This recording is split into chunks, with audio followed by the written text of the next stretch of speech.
Mangangaral, Kabanata 11.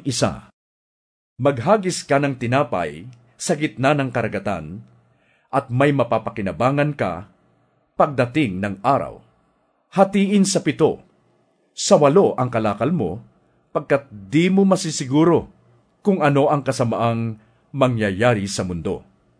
Kapag ang ulap ay maitim na't di makaya ang hangin, nagiging ulan itong bumubuhos sa daigdig. Kung saan nakahapay ang punong kahoy, ay doon ito mabubuwal.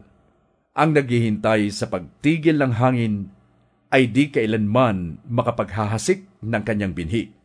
At ang nag-aalala sa patak ng ulan ay di makapag-aani.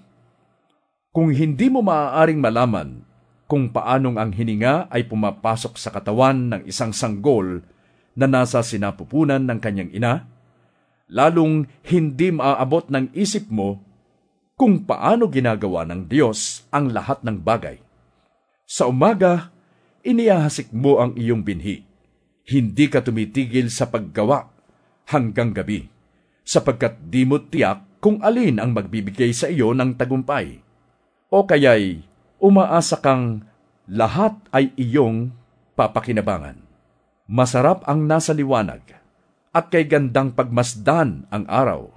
Kung ang tao'y mabubuhay ng matagal, dapat niyang ikagalak iyon.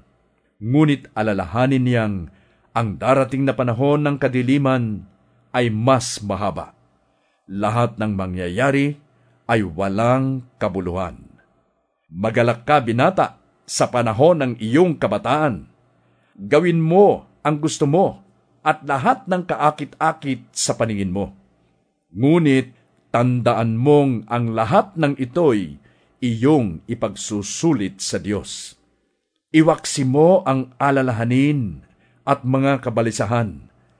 Ang kabataan at kasibulan ay pawang walang kabuluhan.